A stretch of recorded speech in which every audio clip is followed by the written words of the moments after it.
আপনারা দেখছেন Bankura TV breaking news. Bankura টিভিতে আপনাদের স্বাগতম। আজ বাঁকুড়া টিভিতে আমি বাঁকুড়া টিভির চিফ এডিটর টাইগার জার্নালিস্ট দাদা উত্তম দে তুলে ধরছি পশ্চিম বাংলার একটি গুরুত্বপূর্ণ ব্রেকিং নিউজ।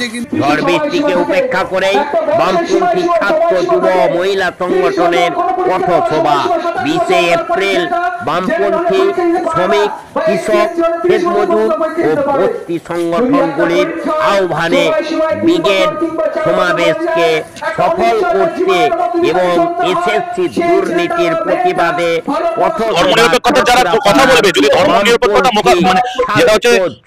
রাজ্যের কিংবা দেশের ভিত্তি সেটা যদি বেশি শক্তিশালী হয়, ধর্মনিরপেক্ষতা যদি হিন্দু মুসলিমের বাইরে থেকে বেরিয়ে আসে, তাহলে তো এই ব্যবসাটা যেটা করে বেড়াচ্ছে এবং আম্বানি আদানি যে দালালি করছে সেটা তো লাটে উঠে যাবে। পরের দিন তো ইয়ে নিয়ে খাওয়া নিয়ে বেরোতে হবে যে ধর্ম নিয়ে তো বেশি দিন চলবে না, হিন্দু মুসলিম তো বেশি দিন চলবে না। রুটি রুজির কথা নিয়ে যখন মানুষ বলতে শুরু করবে, যখন ধর্মনিরপেক্ষতার কথা বলতে চাইবে, তখন তো বামপন্থীরাই একমাত্র বিকল্প হয়ে দাঁড়াবে, যারা হচ্ছে প্রতিদিন হচ্ছে শ্রমের কথা বলে, যারা হচ্ছে শিক্ষার কথা বলে, বাসস্থানের কথা বলে, স্বাস্থ্যের কথা বলে। ধর্ম নিয়ে যাদের হচ্ছে বেশি আমরা মাথা ঘামাই না, ধর্মের জায়গায় তো আমাদের কোনোদিন দেখেছেন মাতব্বরি করতে? কোনোদিনও দেখবেন না। কিন্তু এই তৃণমূল যেমন হচ্ছে মন্দির মসজিদে মাতব্বরি করে, বিজেপি ঠিক তেমন হচ্ছে ইয়েতে মন্দিরে মাতব্বরি করে। এই মাতব্বরি করার মধ্যে দিয়ে মন্দির মসজিদে কারখানাগুলো ঢুকছে এবং কারখানার ঢুকার মধ্যে থেকে যে আইটি সেক্টর রয়েছে, যেখানে হচ্ছে বেকার যুবক-যুবতীরা কর্মসংস্থান করে খেতে পারে, সেই জায়গার মধ্যে দিয়ে তাদের হচ্ছে কোনো ইয়ে নেই, কোনো নজর নেই। তাহলে এদের কাছ থেকে এটাই এক্সপেক্টেড, এটাই হচ্ছে মানে ইয়ে রয়েছে, আশা করা যায়। এর থেকে বেশি তো এদের কাছে আশা করা যায় না। ধর্মকে নিয়ে রাজনীতিকে গোলানো যেদিন বন্ধ হয়ে যাবে, তৃণমূল বিজেপি একটি সিট থাকবে না ভারতবর্ষ তথা পশ্চিমবঙ্গে। যে দিলীপ ঘোষ যে বলেছিল যে গরুর দুধে সোনা পাওয়া যায়, ওনাদের কথায় বামপন্থীরা অত বেশি মানে গুরুত্ব দেওয়ার ব্যাপার নেই। এই দিলীপ ঘোষই হচ্ছে এখন সুকান্ত মজুমদার, শুভেন্দু অধিকারীর সাথে যে দলের লড়াই, তার মধ্যে দিয়ে নিজেরা যুক্ত। এবং হচ্ছে এই বিজেপি তো জানে, রাজ্যের বিজেপি নেতা যতই চিল্লাচিল্লি করুক, কেন্দ্রের বিজেপি যেভাবে তৃণমূলের সাথে আতাত করে যেভাবে সেটিং করে বসে রয়েছে, ওরা যতই চিল্লাচিল্লি করুক, পাশাপাশি পার্টি নিয়ে ঘোরাফেরা করুক, কোনো কিছু হতে চলেছে না। আসলে এই রাজ্যে একমাত্র বিকল্প হচ্ছে বামপন্থীরা। ওরা ভালো মতো জানে এবং মানুষও তার উপলব্ধির মধ্যে দিয়ে যে টের পাচ্ছে বিষয়টা, ধর্মের মধ্যে দিয়ে কোনোভাবে বিভাজন মানবে না, ধর্ম নিয়ে বেশি দিন রাজনীতি করা চলে না। এই বিষয়গুলো মানুষও বুঝতে পারছে এবং মানুষ যে বুঝতে পারছে, এই কথা বিজেপিও বুঝতে পারছে। তাই আরো বেশি বামপন্থীদের আক্রমণ করলে তো তৃণমূলের হাতটা শক্তিশালী করতে করা যেতে পারবে। উনি দিলীপ ঘোষ তো আফটার অল আরএসএস এর লোক এবং আরএসএস ভালো মতো চায় যে এখানে অন্তত তৃণমূলটা থাকুক। তৃণমূলটা থাকলে অন্তত সেকেন্ড পজিশনে থাকবো, বামপন্থীরা থাকলে আমাদের অস্তিত্ব নিয়ে প্রশ্ন তুলবে। আজকে তৃণমূলের সময় তো আরএসএস এর যে শাখা সংগঠন রয়েছে, আরএসএস এর যে অস্তিত্ব আছে, সবচেয়ে বেশি বেড়েছে, সেটা তো অস্বীকার করার জায়গা নেই। যে ভাগাভাগি করা হচ্ছে হিন্দুদের মধ্যে, মুসলিমের মধ্যে দিয়ে, তৃণমূল করছে মুসলিম সম্প্রদায়ের মানুষ যারা হচ্ছে এখানে সংখ্যালঘু, তাদের ব্যাকআপ দিয়ে ভোটটাকে নিয়ে নিতে চাইছে এবং বিজেপি চাইছে হচ্ছে হিন্দু ভোটটাকে হাতড়াতে। কিন্তু দেখুন, মুর্শিদাবাদে যে নিহত হয়েছে, যে শহীদ হয়েছে, সে কিন্তু দাঙ্গা করতে নয়, দাঙ্গা ঢুকতে গিয়ে, এবং দাঙ্গা ঢুকতে গিয়ে যে শহীদ হয়েছে সে কিন্তু লাল ঝান্ডা দেয়। আমাদের প্রত্যেক সময় কিন্তু আমরা ধর্মনিরপেক্ষতার কথা বলেছি। সেখানে দিলীপ ঘোষ মোহাম্মদ সেলিমকে কি বললো, মোহাম্মদ সেলিম কি ভূমিকায় মুর্শিদাবাদ গেছে, সেটা কিন্তু গুরুত্ব রাখে না।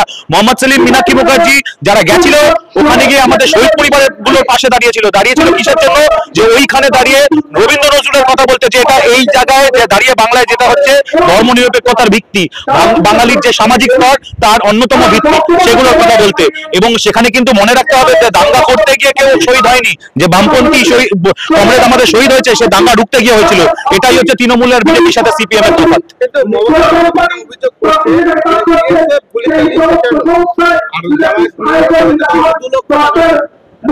এটা তো আমরা খয়রাতি বারবার করে রেখেছি। বিএসএফ গুলি চালিয়েছে কেন? রাজ্যই তো নিদান দিয়েছিল যে বিএসএফ এর হাতে তুলে দেওয়া হোক, রাজ্য পুলিশ দিয়ে কোনোভাবে সেদিন পরিস্থিতি মোকাবিলা করবে না। রাজ্য পুলিশ দিয়ে যদি মোকাবিলা করতে হয়, একটা যদি অপ্রীতিকর ঘটনা ঘটে, তাহলে রাজ্য সরকারের মুখ পুড়বে।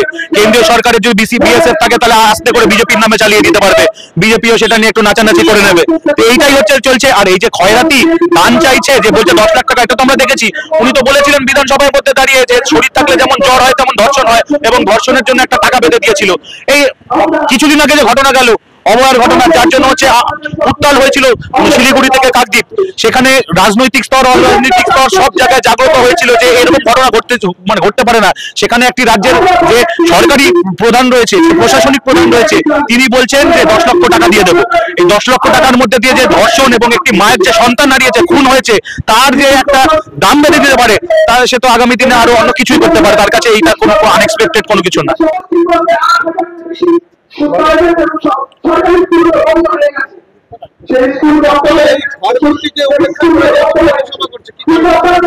ঠিকই বলেছেন, ঝড় বৃষ্টি তো চলছেই, কিন্তু এই ঝড় বৃষ্টিকে উপেক্ষা করা নেই। ঝড় বৃষ্টিকে আমরা বিরত রেখে এই কাজটি করছি কেন? এ রাজ্যের বেকার যুবক যুবতীদের জীবনে যে ঝড় বৃষ্টি, ঘন কালো মেঘ চলছে, যেটা এই রাজ্যের তৃণমূল এবং কেন্দ্রের বিজেপি নামিয়ে এনেছে।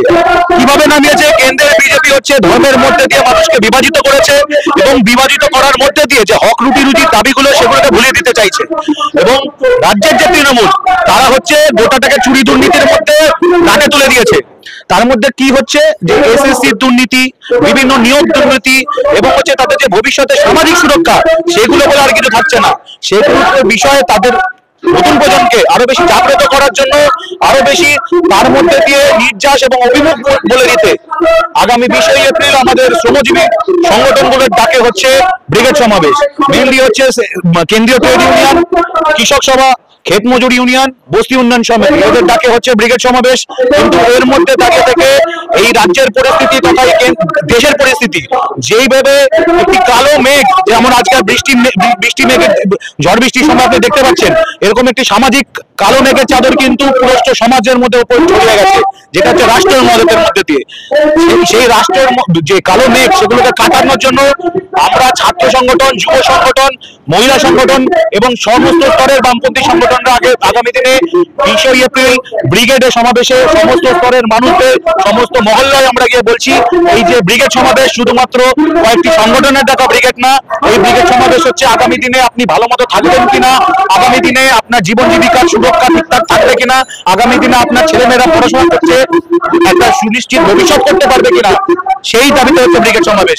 তাকে সফল করার জন্য এবং তাকে তার মধ্যে অংশগ্রহণ করার জন্য সর্বস্তরের নাগরিকদের কাছে আমরা নিয়ে যাচ্ছি, আবেদন নিয়ে যাচ্ছি। ইতিটাই এটা। ওই যে ছিল সাভারকার ছিল, মুচলেখা দিয়েছে, গোলবাকারও বলেছিল যে হচ্ছে জাতি প্রথা শক্তি ভারতবর্ষের দাঁড়িয়ে। নেতাজি সুভাষচন্দ্র বোস থেকে শুরু করে বিভিন্ন সময় বিভিন্ন মানুষেরা এদেরকে কড়া হাতে কিন্তু মোকাবিলা করেছিল, কড়া সমালোচনা করেছিল যে এই ভারতবর্ষের অন্যতম ভিত্তি হচ্ছে তার হচ্ছে ধর্মনিরপেক্ষতা, এবং এই ধর্মনিরপেক্ষতার মধ্যেই কিন্তু ভারতবর্ষের সমাজ ব্যবস্থা নির্যাস লুকিয়ে রয়েছে। এইটা যারা মানতে চায় না, ওরা তো চেয়েছিল ভারোয়া ঝান্ডা উঠুক, ভাগোয়া যে ঝান্ডা ওরা বলে, গেরুয়া ঝান্ডা, সেটা উঠুক। তিরঙ্গাকে দীর্ঘদিন ধরে ওরা অবমাননা করেছে, এটা নিয়ে তো কোনোভাবে করার দরকার নেই। ওদের কাছ থেকে আমরা কোনোভাবে কিন্তু ধর্মনিরপেক্ষতা কিংবা ওদের কাছ থেকে কিন্তু দেশভক্তির পাঠ আমরা পড়বো না। আমাদের হাজার কমরেডরা আছে যারা হচ্ছে আন্দামানে সেলুলার জেলে হচ্ছে প্রাণ দিয়েছে, সেলুলার জেলে বন্দী ছিল, আর সেখানে দাঁড়িয়ে ওদের যাদের হচ্ছে বাপ ঠাকুরদা বলে সাবারকার, তারা মুচলেখা দিয়ে বাড়ি ফিরে এসেছিল। এটাই হচ্ছে কিন্তু সিপিআইএম কিংবা বামপন্থী, আমি সিপিএম এর কথা বলছি না, বামপন্থী যারা সংগঠন করেছে তাদের সাথে হচ্ছে এই যারা হচ্ছে আরএসএস কিংবা হচ্ছে ধর্মের ভিত্তিতে যারা রাজনীতি করে তাদের তফাৎ।